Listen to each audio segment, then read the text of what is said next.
Hello बच्चों। यहाँ लिखा है block of mass capital M 4 kg, height h, breadth b is placed on the rough plank of same mass m। इन दोनों के masses same हैं। A light inextensible string is connected to the upper end of the block and passes through the light smooth pulley as shown in the figure। A mass small m 1 kg is hang at the other end of string। Clear है?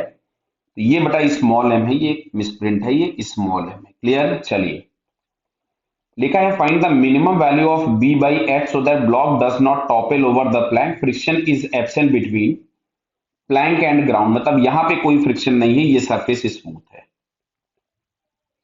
तो मैं अगर इसके लिए equation लिखूं तो ये acceleration a से आगे जा रहा होगा और ये same magnitude of acceleration a से सिस्टम आगे आएगा।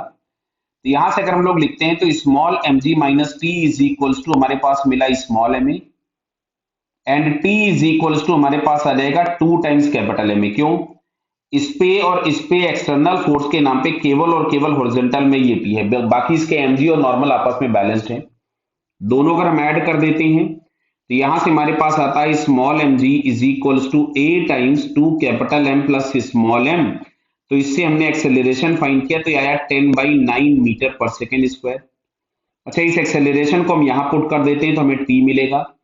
तो टी इज इक्वल्स टू मिलेगा 2 इंटू एम इंटू ए और ए था 10/9। तो फाइनली हम लोगों के पास जो टेंशन है वो आ गया 80/9 न्यूटन। जरूरत क्यों पड़ी? क्योंकि तुमसे बोला गया डज नॉट टॉपल। आप सुनो, अच्छा अब मैं इसका फ्री बॉडी डायग्राम अलग से बना रहा हूं। किसका? कैपिटल एम का।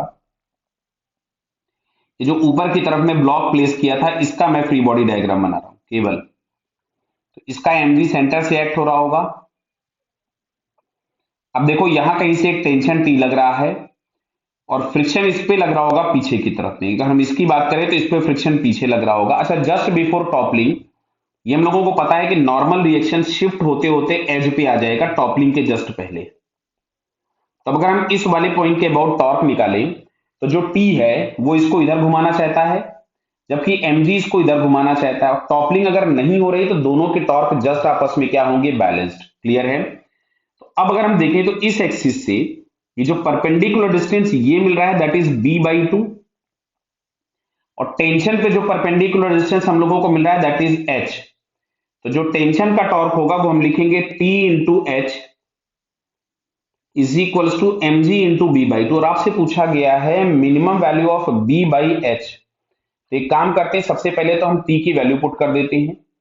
ये कैपिटल एम है ना, कंफ्यूज मत होना, ये कैपिटल एम है क्योंकि हम यहाँ पे अभी प्लैंक का ही इसका ही फ्री बॉडी डायग्राम बना रहे हैं केवल।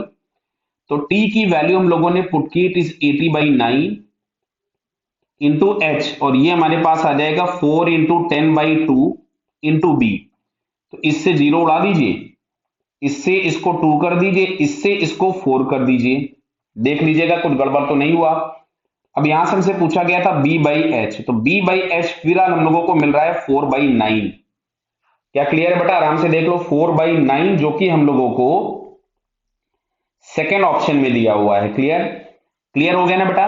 तो टॉपलिंग के टाइम पे नॉर्मल खसकते खसकते शिफ्ट होते होते एज पे आ जाता है और हम लोग उस एज के about he most of the question में टॉर्क निकालते हैं और टॉर्क को बैलेंस कर देते हैं। तो इससे हम लोगों को सेकेंड ऑप्शन फाइनली करेक्ट मिल रहा है। क्लियर बेटा? Okay, all the best.